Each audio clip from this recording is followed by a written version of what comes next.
surveying the skies with a falcon's eyes. Here's your look at the Masters of the Universe origins, Tila and Zoar.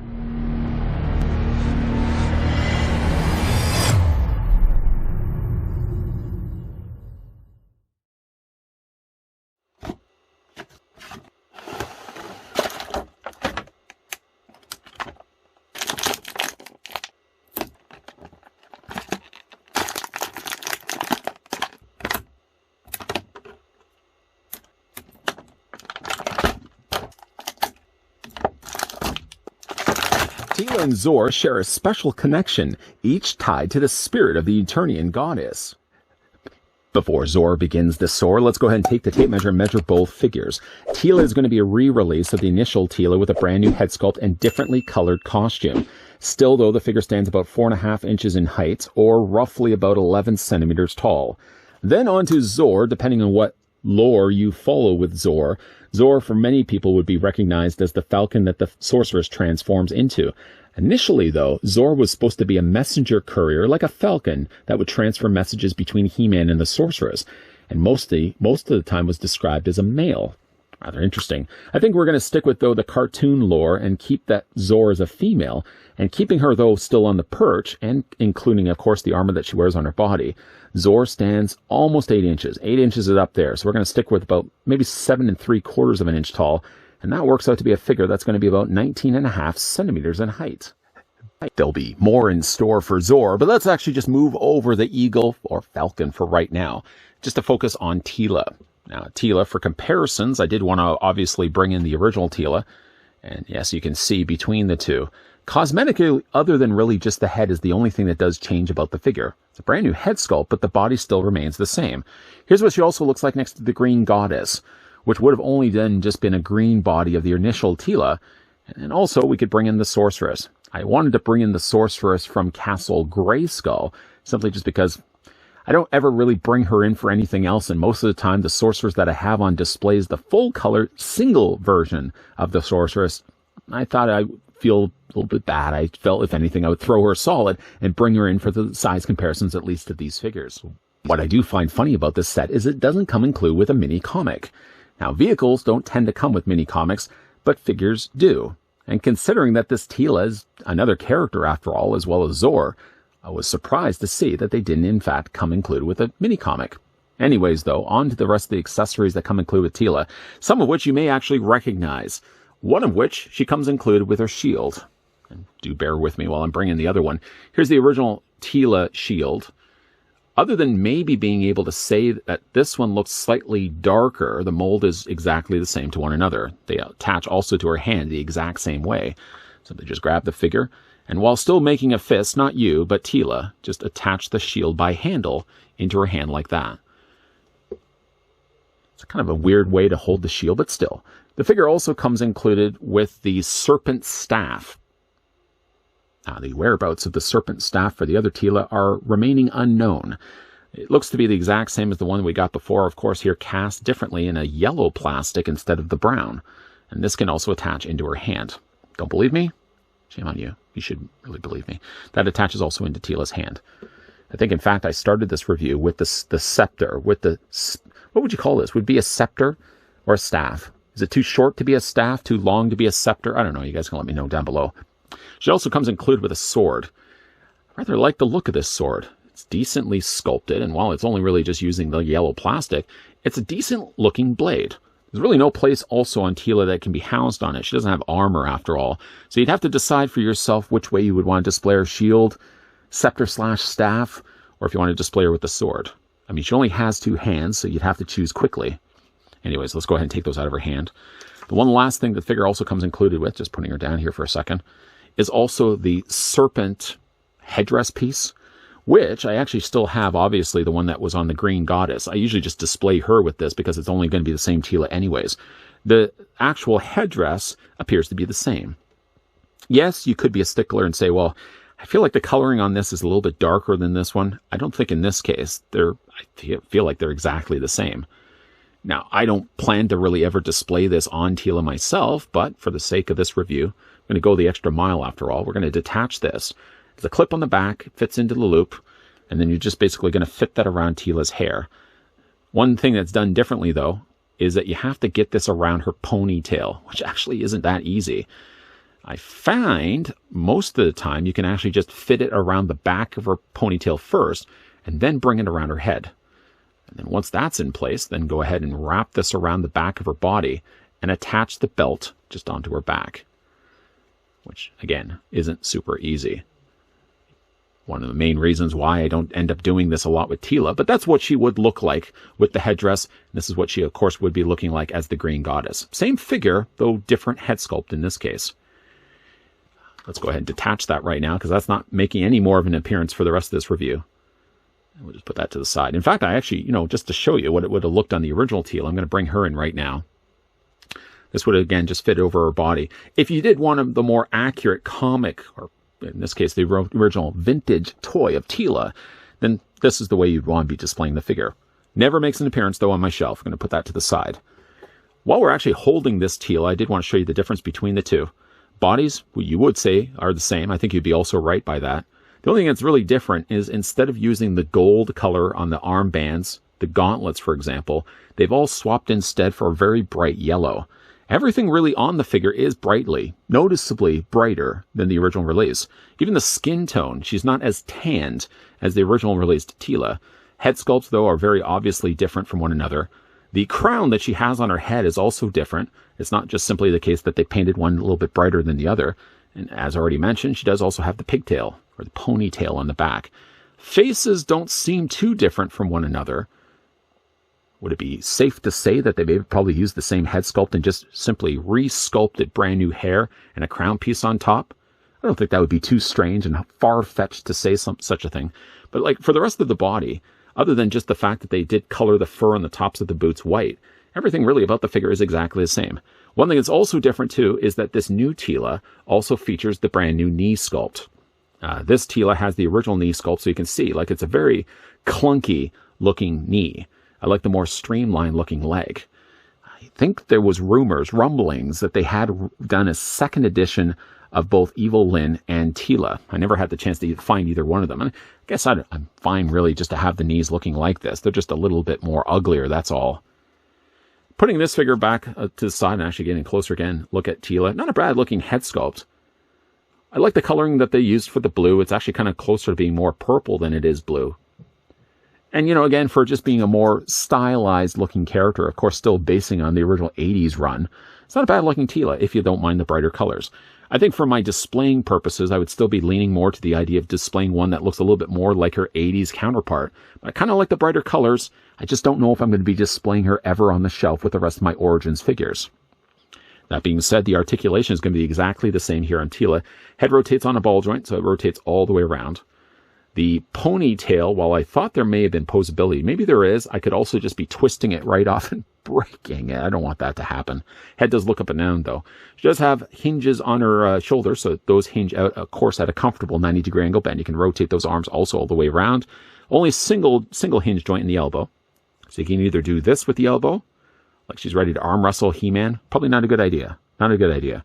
Or you can also rotate the arm this way as well. Hands rotate also all the way around. She has just a standard waist swivel. Legs are on ball joints, forward and back. Single bend at the knee, allows the lower leg to rotate. The boots themselves can also be rotated, and there's an ankle pivot up and down, and this way as well. You could technically detach Teela and just separate her. I don't know really why you'd want to do that, but you can mix and match the parts. Not that necessarily I'd be deciding to mix and match the parts with the original Teela. I like the brighter colors on this Teela, but I think for me, being a purist to the original 80s line, I'm leaning more to the idea of displaying this Teela as my go-to. I still find a place for this one. Maybe I might even put her with the 2000X He-Man, as this Teela has a very similar design to the way she looks in the 2000X series. So that's Teela. Let's go ahead and put the figure down here. Getting now a closer look at Zoar, I have already taken the liberty of adding all the armor to Zoar.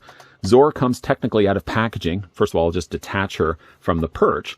The perch is basically just all molded plastic. There's no assembly that's required at all. I do wonder if they may have reused this part maybe for something from Castle Grayskull. Probably not right by that. But the perch does have, it kind of looks like a razor. I've seen some razors where it's actually a full blade on the top. I mean, obviously you wouldn't have to worry about cutting yourself in this time around, but there's all these little ledged grooves. The idea is that you take Zoar and you attach Zoar by those little ledges.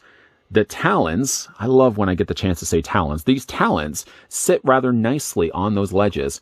Not that you would want to be tipping it upside down, but it does survive the blizzard test. You can tilt Zoar upside down as she's flapping her wings. One other thing I did also do as well is I've already attached the armor. The packaging has a really weird way to attach the armor. Let me just show you what they do. First of all, I want to detach this. Slide this off. I'm going to put that to the side. I want to first look at Zoar herself. Not a bad looking eagle. I never had the original Zoar. This does have the flapping wings, so while this being all plastic, hard plastic, from beak to tail, well, not quite tail. The tail is actually the softer bit of rubber.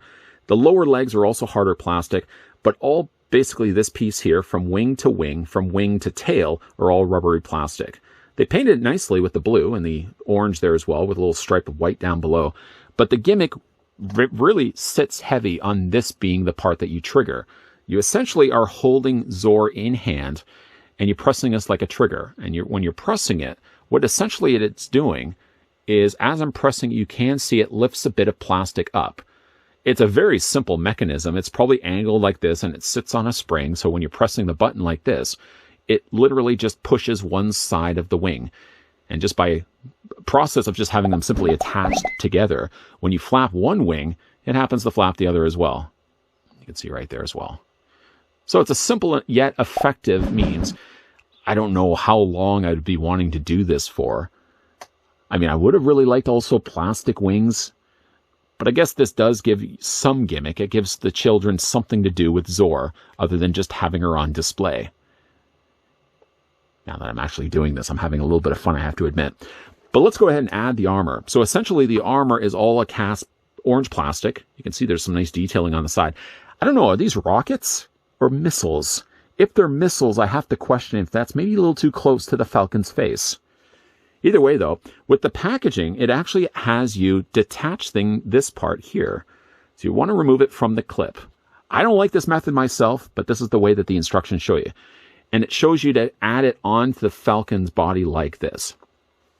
If we were to do it based on the instructions, first of all, you have to take this clip and you have to fit it around her tail, which isn't easy. You have to kind of put it in on a side like this and then stretch it across. But the problem with it is when you do it like this, where you already have the armor opened up, you have to get it around her wings. And you have to do it on the other side as well. Now, these missiles, rockets, whatever they may be, they get in the way by doing it this way. And then once that's around, you're going to then snap this shut. That's the armor in place. I didn't even get it completely around the tail either. I honestly think the easiest way to do this, if already doing this step, just already have this attached. First of all, why would you want to remove this? Constant removal of this, I would imagine, would start developing stress marks in that tab and may eventually even break if you're not too careful. By the way, there seems to be a Gatling gun or some sort of laser cannon underneath this. Nobody's messing with this Falcon, believe you me.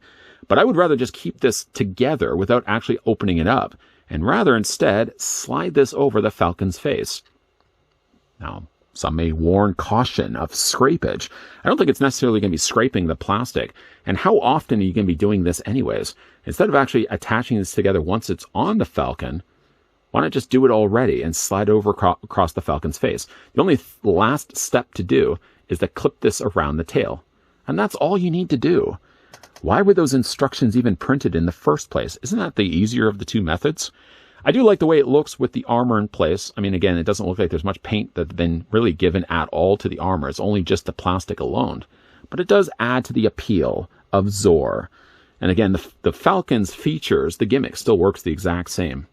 I said it only really works on the one side. Technically, there is also a lifting bit of plastic on this side, too. And again, you just can flap the eagle's wings until the cows come home. I guess until the Falcon comes home. One thing I did notice, though, is the back tail clip frequently comes off the back of the body. And every single time that you're going to have to fit that around the tail of the Falcon again, you're always stretching the plastic. I really don't like that, because I feel while it's not there yet, stress marks may develop if I'm not too careful. I do like the look of Zoar, whether what lore you'd like to follow, whether it is a she, whether it's the transformed state of the sorceress, or again, it's the male courier transferring messages from Teela, from the sorceress to He-Man. You would think with sorceress having magic, why would you be relying on a falcon to transfer messages from one place to the other? Couldn't you just simply use your magic and communicate to He-Man that way instead?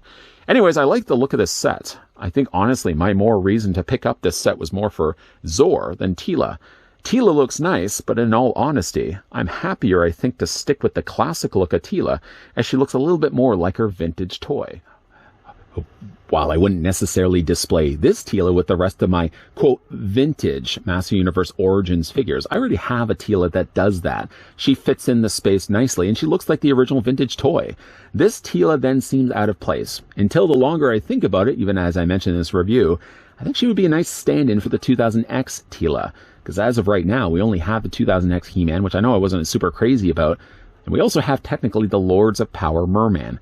Granted, that's the way the original prototype of Merman looked, but it also happened to be the way that Merman looked in the 2000X series, so I can put him on display with the 2000X Skeletor, and so that He-Man doesn't feel out of place and on his own, I can have this Teela displayed with He-Man until down the road, you never know, we may actually get ourselves more 2000X series figures. I feel more the real reason to pick up this set is for the Zoar myself. I like the way that the Zoar looks. Looks again like the vintage toy.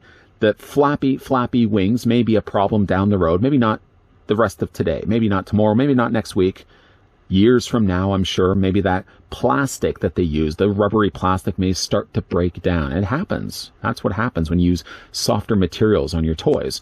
Maybe the more you flap those wings, the more you start seeing that tears will start to develop. It's not happening right now.